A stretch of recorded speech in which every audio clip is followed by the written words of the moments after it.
Annyeonghaseyo, magandang araw po sa inyo lahat.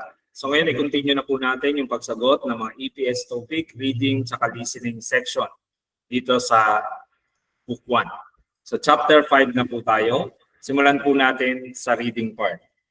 So dito tayo sa numbers 1 and 2. So yung instruction niya, 다음 단어와 관계 있는 것은 무엇입니까? So again, 다음 meaning po niyan is next. Ano, meaning po is word, salita.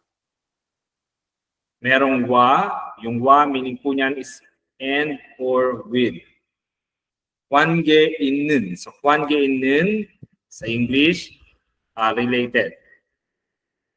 Meron lang pong 는 것은, so ibig sabihin, the one or the thing that is related.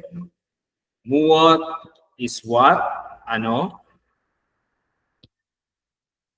May imnika, yung is or or are, ginagamit sa formal interrogative kapag nagtatanong.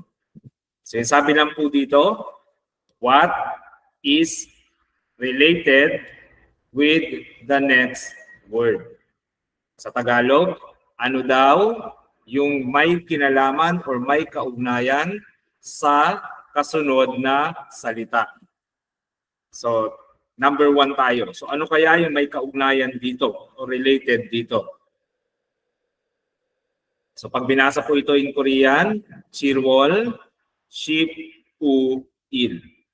Chirwol, Shibuil. So Sino-Korean po ang gagamitin. So Chirwol, Shibuil. So of course, ito po is date. So ano ba yung may kinalaman sa date? Diyan sa mga choices. So isa-isahin po natin. So number 1, i름. I름. So i름, ibig sabihin po niyan is name, pangalan. So of course, walang kinalaman sa date yan, kaya X po yan. Number 2. Number 2 is schedule. Schedule, ibig sabihin po is season, yung winter, spring, summer, or fall. So walang kinalaman sa date, kaya X po yan. Nalja. So nalja, ito po yung may meaning na date. Nalja. So ito. So July 15, Chirwol, Shibuil, state. So ito po yung sagot na hinahanap natin. So correct answer is number 3. Number 4, translate natin. Shigan. So shigan means time. So kapag oras, shigan po ang ibig sabihin nun. So X yan. So hindi naman date yan. Kaya siya naging mali. Dito naman tayo sa number 2. Number 2, ang sabi, tuyuil, iryuil. Tuyuil, iryuil. So ano ba itong mga words na ito? So translate natin. Tuyuil, meaning po niyan is Sabado, Saturday. Yung iryuil naman is Sunday. So Sabado at Linggo. So Sabado at Linggo, of course, mga araw po yan in a week. So hanapin natin kung ano yung may kinalaman sa kanila dito sa choices. Number 1, Pyong-il. Pyong-il. So Pyong-il po is weekdays. Weekdays. Yung iba pa pong term dyan is Jujung. So dito na lang. So Jujung. Jujung. So that's weekdays, Pyong-il. So may kinalaman ba yan sa Sabado at Linggo? Wala. Si weekdays is from Monday to Friday. So Waryo-il hanggang Kumyo-il. So mali po yan. Jangsu. Jangsu naman, ibig sabihin po nito is place, lugar. So lugar ba yung Sabado at Linggo? Siyempre hindi naman, kaya etis po yan. Dito naman tayo sa Jumal. Jumal, ibig sabihin naman po nito is weekend. So weekend po ba yung Sabado and Linggo? Of course it is. No? Kaya ito po yung sagot din na hinahanap natin, si Jumal. So weekends, Saturday and Sunday. So that's the correct answer.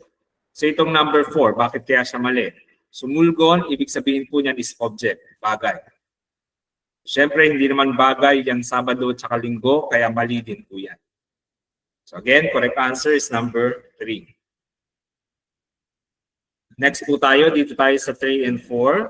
So sabi dyan, 다음 중 밑줄 친 부분이 맞는 문장을 고르십시오. So 다음 중 밑줄 친 부분이 맞는 문장을 고르십시오. So isa-isahin natin. So 다음 meaning po niyan is next. Yung 중 is among. Among. Midjul meaning po is underline. Chin, ibig sabihin mark. Marka. Bugun naman po, ibig sabihin po niyan is part, parte. Mannen. So mannen, ibig sabihin po niyan is correct. Tama. Munjang, meaning po ng munjang is sentence. And then, gurusipsyo, alam na natin to, please select, please choose.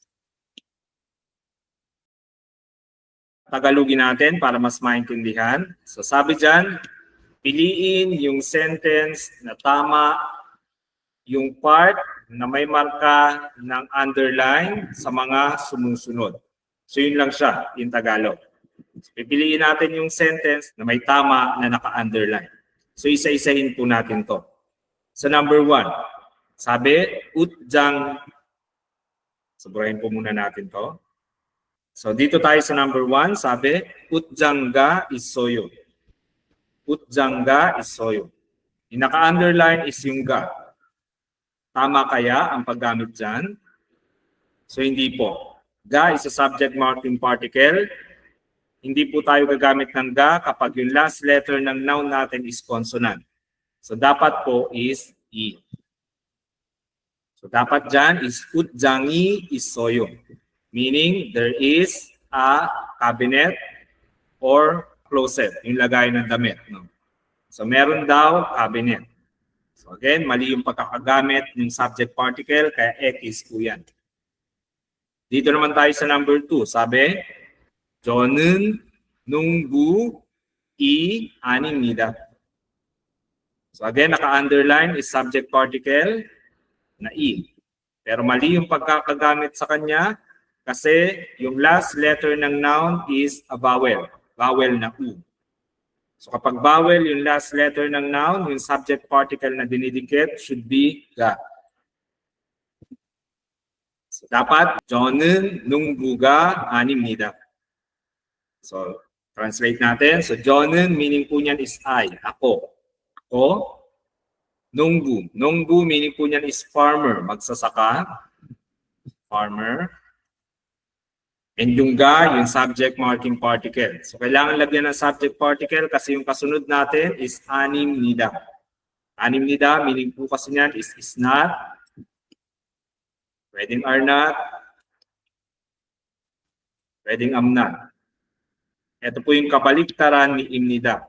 So ginagamit po ito sa formal declarative. Yung mga nag-end sa period. So ibig niya lang sabihin, I am not a farmer. Hindi ako magsasaka. So yun po yung meaning niya. So again, mali po yung paggamit ng particle, kaya X po yan. Next, dito po tayo.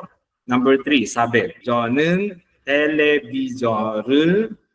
텔레비전을 봐요.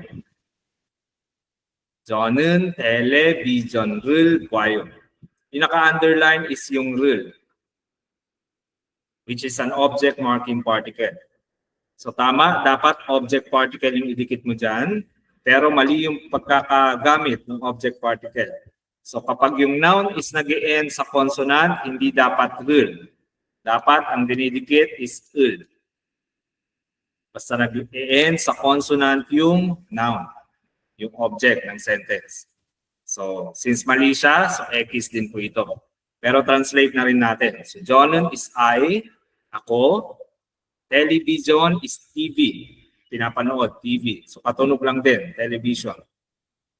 Wayo is yung verb natin meaning to watch na naka-present tense. So, ibig sabihin, I am watching television. Nanonood ako ng TV sa Tagalog. So, syempre yung correct answer is yung natitira, number 4. Sabi kasi dyan, 선생님은 한국 사람입니다. 선생님은 한국 사람입니다. So, 선생님, and yung naka-underline is yung un, which is a topic marking particle.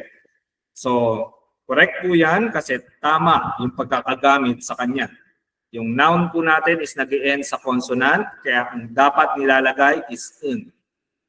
Kasi kung nag-end po yung noun sa vowel, ang dinidikit naman is si nun, topic marking particle. So, ibig sabihin po ng sentence na iyan is 선생님, teacher, 한국 사람. So, 한국 사람, ibig sabihin po yung tao sa Korea, sa Korean. Merong imnida, yung is, or or are, be verb, ginagamit sa formal declarative. So, ibig nga sabihin, si teacher daw ay Korean. Teacher is Korean. So, yun po yung translation niya. Again, correct answer is number 4. So, dito naman po tayo, number 4 naman. Isa-isahin po natin. Tingnan natin kung sino yung mali and tama. Number 1, sabi, 주말에 일하았어요. So, yung naka-underline is yung 일하았어요. So, yung tinitest po sa atin dito is yung pagko-conjugate. So, yung verb natin dyan is ilhada. Ilhada. And ginawa niyang past tense. Pero mali yung kinonjugate niya. Mali yung pagkaka-conjugate niya. So, ilhada is a hada verb. Kapag yung verb is a hada verb, tinatanggal yung hada and pinapalitan ng he, so, you. Pag past tense. So, hindi dapat irha, a, so, you. Mali yan. So, mali po itong number 1. Pero translate natin, ang sabi niya, Jumal. Jumal means weekend. Merong time particle, preposition of time na e. And then, past tense na irhe soyo, meaning nag-work. Past tense ng to work. Tapos na. Sabi niya, nag-work daw siya ng weekend. Next, number 2. 어제 신문을 읽었어요. 어제 신문을 읽었어요. So yung naka-underline is yung verb natin, 읽었어요. So yung verb natin dyan is 읽다, meaning to read. 읽다, to read. So syempre, tatanggalin mo si ta para makuha mo yung stem. Yung stem natin is ik. And yung rule sa polite, past tense conjugation, i-check mo yung last vowel. Kapag yung last vowel is hindi si A, hindi si O, ang idadagdag is O, so, yo. So since yung last vowel natin is E, so any other vowel yan, kaya ang idadagdag is O, so, yo. So tama po ang pagkaka-conjugate dito sa sentence na ito or sa verb na ito. Kaya tama po itong number 2. So ito po yung sagot na hinahanap natin. So, ibig niyan sabihin, translate natin, 어제 is yesterday, kahapon. Shinmun naman po, ibig sabihin niyan is dyaryo, newspaper. Meron lang object marking particle. So, ibig sabihin, I read the newspaper yesterday. Nagbasa ako ng dyaryo kahapon. So, yun po ang ibig niyang sabihin sa number 2. So again, correct po yan. Yan yung sagot na hinahanap natin. So dito naman tayo sa number 3. Bakit kaya siya naging mali? So basahin natin. So sabi niya, 작년에 한국에 오였어요. So again, ang basa po dito is 작년. Kapag yung K na patchim, kasunod niya is N. Yung K na patchim, nagiging nang sound po yan. Nang sound. So, ang basa, 작년. Merong time particle na E. Then, 한국 is South Korea. Merong location particle na e. So yung naka-underline is uyo, soyo. So yung verb dyan for sure is uda, meaning to come. So mali po yung pagkaka-conjugate sa kanya kasi hindi po ganyan dapat ang past tense ng uda. So syempre tatanggalin mo si ta para makuha mo yung stem. Stem mo is u. Check last vowel is u. So dapat ang idadagdag is a, so, yu. Asoyo. And since pwedeng i-combine na natin yan, kaya dapat magiging wa, soyo yan. Wasoyo. So dapat 작년에 한국에 왔어요. Ibig sabihin, dumating siya or I came in South Korea last year. 작년 means last year.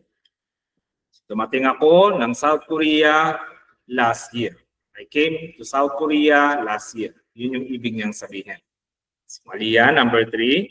Dito naman tayo, number 4. Bakit kaya ito naging mali? So, sabi niya, 수요일에 영화관에 가었어요. 수요일에 영화관에 가었어요. So yung naka-underline is 가었어요. So mali po yung pagkaka-conjugate dyan. So for sure, yung verb po natin dyan is kada. Kada, meaning to go. So, kinonjugate into polite past tense. So, dapat ang conjugation ganito. Tanggalin si ta, stem natin is ka. Check last vowel. Pag yung last vowel is a or u, idadagdag asoyo. Pero since yung last letter ng stem natin is a na mismo, so ganito yan. Pag yung last letter ng stem is a, e, or e, ang idadagdag na lang para sa polite past tense is yung double S sa ilalim and then O, yo. Ganyan. Kaya dapat yung past tense form ng kada sa polite is ganito. Ka, so, yo. Meaning when. Nagpunta. Tapos na. So translate natin tong sentence na ito. So, suyuil, meaning po ng suyuil is Wednesday, Miyerkules. Merong e, preposition of time or time marking particle. Yonghwaguan, movie, theater, sinehan, cinema. Merong location preposition or location particle. So, ibig niya sabihin, I went to the cinema or movie theater on Wednesday or last Wednesday. Sa Tagalog, nagpunta ako ng sinehan nung Miyerkules. So yun po yung translation nung number 4. So ito po yung kahalagahan ng pagko-conjugate. So dapat po is alam nyo yan. Kasi pag lumabas to sa exam, baka malito ka kung hindi ka pa sanay sa pagko-conjugate na ganyan. So paki-take note po ng mga vocabulary na na-discuss natin. Make sure na i-memorize kung hindi nyo pa po alam yan. Dito naman tayo sa number 5. Basahin natin yung instruction. Sabi, 다음 글을 읽고 내용과 같은 것을 고르십시오. So, translate natin. Sa 다음, meaning po yan is next. 글, meaning po ng 글 is passage. Passage or article. Ito po yan, yung babasahin natin medyo mahaba. Meron lang pong object particle na ul, and then ikta, meaning po yan is to read. Ik. Merong gu, so yung gu and at, nagko-connect ng mga verbs or adjectives. Neyong, meaning po ng neyong is content. Yung gwa, meaning naman po niyan is and or with. And or with. Ito naman yung kinoconnect po nito is mga nouns. And or with. 같은 것을. So, 같은 것을, ibig sabihin po niyan is same. Parehas. And then Gurusipsyo, please select or please choose. So, sabi, read the following passage or read the following article or the next article and please select the one that is the same with the content. Same po yung translation niya. Sa Tagalog, basahin yung kasunod na passage o article at piliin yung kahalintulad nung sa content o nilalaman. So yun yung ibig niyang sabihin. So basahin po natin tong passage and then pipiliin natin dito sa choices kung ano yung kahalintulad dun sa binasa natin. Okay, so dito tayo sa first sentence. 한국의 달력은 양력과 음력을 함께 표시합니다. So, 한국의 달력은 양력과 음력을 함께 표시합니다. Isa-isahin po natin. So, 한국의. So, 한국의 meaning South Korea. So, South Korea, merong 의. 의 is a particle for possession. So, parang apostrophe S sa English.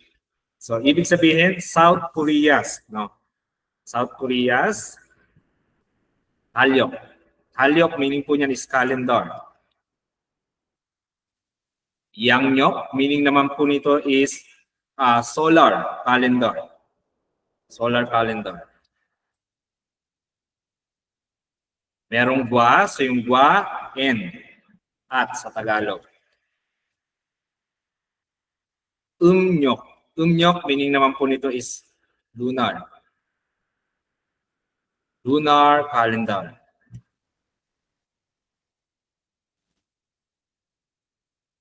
Meron lang object particle. Ito naman pong hamke, ibig sabihin po niyan together. Together. Magkasama. Together. And then, 표시합니다. 표시합니다, ibig sabihin po niyan is to indicate. 표시합니다. Indicate. So, translate natin. So, sa Tagalog, ibig niya sabihin, yung kalendaryo daw ng South Korea naka-indicate together or nang magkasama yung solar calendar at lunar calendar. So yun yung ibig sabihin niya.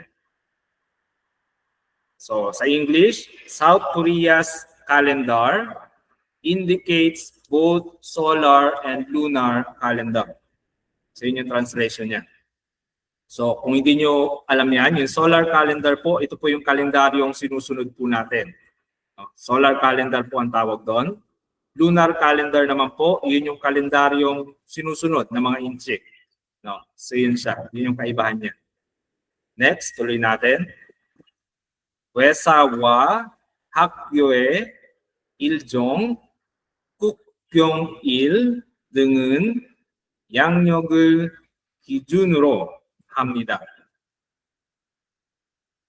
So, 회사와 학교의 일정, 국경일 등은 양력을 기준으로 합니다. So, 회사. 회사 meaning po niyan is company, workplace. Merong wa. So, wa, same lang po yan kay kwa. Meaning po niyan is and or with. Pinagdudugtong yung dalawang noun. Hakyo. Hakyo meaning school. Meron lang uy ulit. So, yung katulad kanina, yung possession particle. Parang adding apostrophe S sa English. Iljong. Iljong meaning po niyan is schedule. Kugyong il meaning naman po is national holidays. National holiday. Yung deng, ibig sabihin lang po niyan is etc. Yangyok. Yangyok, again, ibig sabihin po niyan is solar calendar. Yung kalendaryong sinusunod po natin. 기준으로 합니다. Ibig sabihin lang po niyan is based. No? Ibig sabihin, bumabase o naka-base. Binabasihan. So yun yung translation niya. Sabi dyan, naka-base daw sa solar calendar yung schedule ng company at school. No? Pati na rin yung national holidays and etc. So yun po yung ibig niyang sabihin in Tagalog. So Englishin natin, sasabi, companies and schools schedule, national holiday, and etc. is based on solar calendar. So yun yung ibig niyang sabihin sa second sentence. Next, proceed tayo sa pangatlong sentence. Sabi, Corona, 설날, 추석과 같은 전통 명절은 음력을 기준으로 합니다. So, Corona, 설날, 추석과 같은 전통 명절은 음력을 기준으로 합니다. So, Corona. So, Corona, meaning po niyan is but, however. But or however. Solal. So, Solal po, yan po is Chinese New Year. So, dapat alam niyo po yan kasi common po yan sa exam. Solal. Solal, Chinese New Year. Lunar New Year. No? Lunar New Year kasi talaga yan. Lunar New Year. So ito po yung Chinese New Year sa atin kung tawagin kasi. So yan yung kasabay niya, Lunar New Year, Solal. Susok naman, ito yung Korean Thanksgiving. So dapat mga vocabularies po na alam niyo ito. Korean Thanksgiving. Thanksgiving. 같은, ibig sabihin katulad, 전통 명절. So, jontong, meaning po kasi ng jontong is traditional. Jontong is traditional. Traditional. Myeongjol, ayun yung holiday. Holidays. Pag pinagsama, traditional holiday.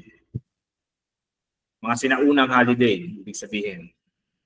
Umnyogul, so again, umnyog, meaning po niyan is lunar calendar. Meron lang object particle. And then, kijunuro 합니다.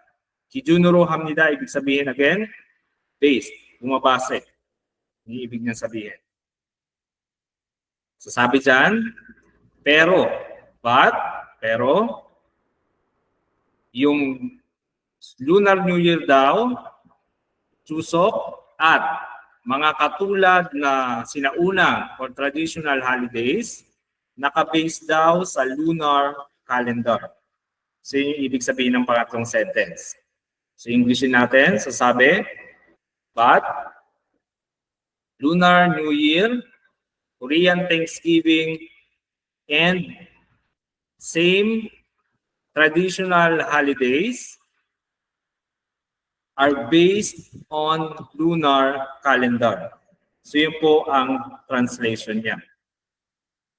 Dito tayo sa kasunod. 생일에 경우에도 양력을 기준으로 하는 사람이 있고 음력을 기준으로 하는 사람이 있습니다. So 생일, meaning po ng 생일 is birthday. Yung 경우, meaning lang po niyan is mga case or situation. Yung do, ibig sabihin lang po niyan is also. 양력을, again, solar calendar, yung ul is a object particle. 기준으로 하는 사람이. So, 기준으로 하는. So, ibig sabihin, to base ulit. Nagbe-base. Saram, meaning person o mga tao. Meron lang ita. Meaning, meron, to have, to exist. So, Tagalogin natin. Sabi niya, so even on birthdays, so kahit na daw sa mga birthday ng mga cases, kahit sa mga birthdays, there are people who based on solar calendar. So sa Tagalog, kahit daw sa mga birthdays or even sa mga birthdays cases, may mga tao din daw na sumusunod sa solar calendar. So meaning may mga taong nagbe-base, binibase yung birthday nila sa solar calendar. Merong gu, so gu is end, at 음력을 기준으로 하는 사람이 있습니다. So 음력, again, lunar calendar, and then 기준으로 hada, meaning nagbe-base, no? Sa Tagalog. And then sarang person, 있습니다, meron, to exist. Tagalog, meron din daw mga taong nagbe-base sa lunar calendar. So may mga taong nagbe-base daw ng birthday sa lunar calendar. So yun yung ibig sabihin ng sentence na iyan. Next. 이처럼. So 이처럼 meaning po niyan is like this. Katulad nito. 한국에서는. So sa South Korea daw, 양력, solar calendar, at 음력, lunar calendar, 모두. So 모두 ibig sabihin lahat, all. 사용됩니다. 사용됩니다, ibig sabihin to use, ginagamit.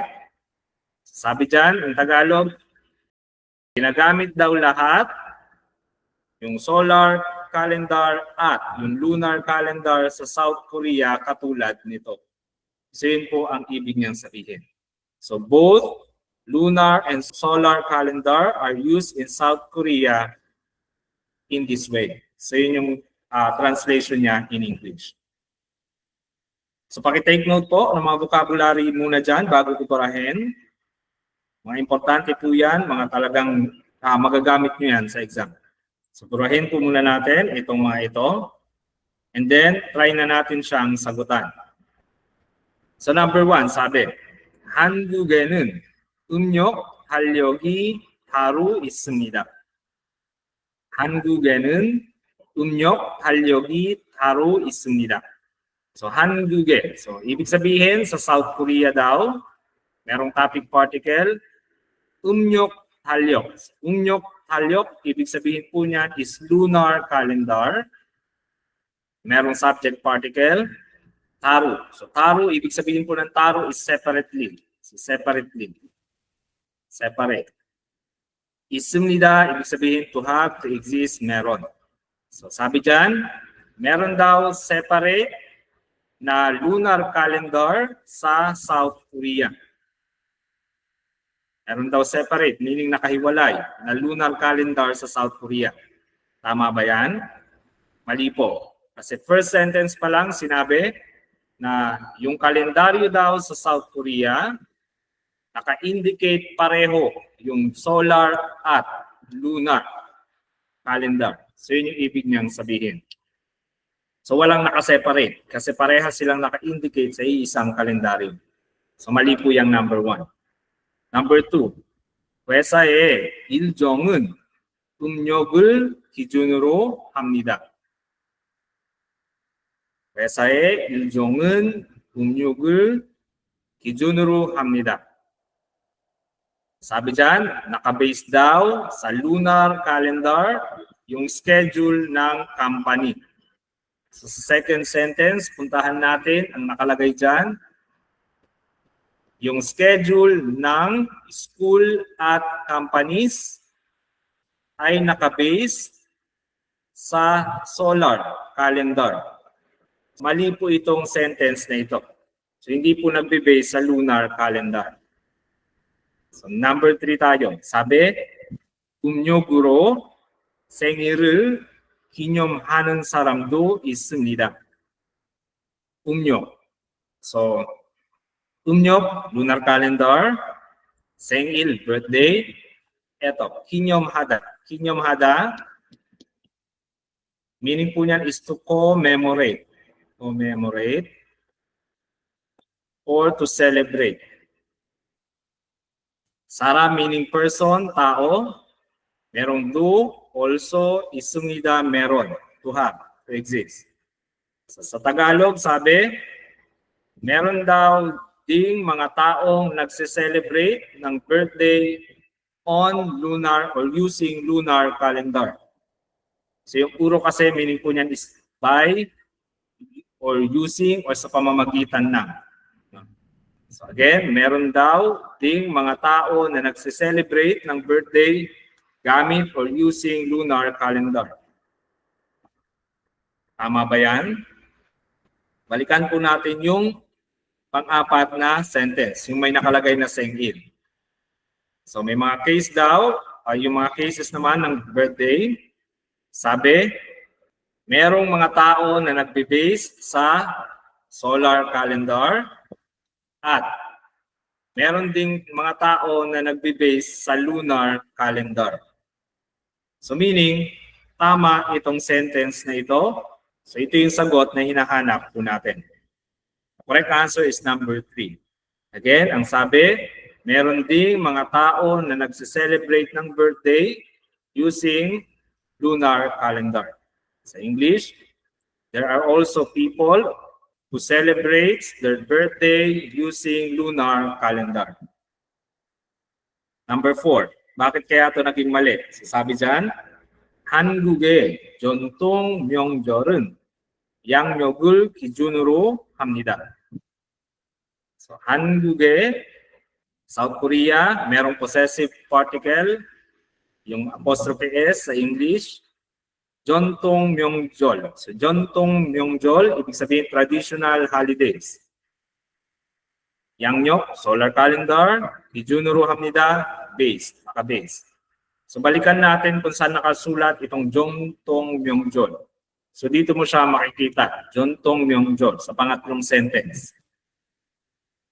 Sabi dyan, Solal, Chuseok, at yung mga katulad na traditional holidays ay nakabase sa umnyok. Umnyok. So, ibig sabihin, lunar calendar, hindi solar calendar. Kaya po naging mali yung number 4. So, ganyan po mag-analyze sa mga gantong passage sa exam. So, make sure din po na padamihin niyo yung vocabulary ninyo para mas marami po kayong maintindihan. So, paki-take note na rin po ng mga vocabulary na discuss natin para mas madagdagan pa yung vocabulary po ninyo.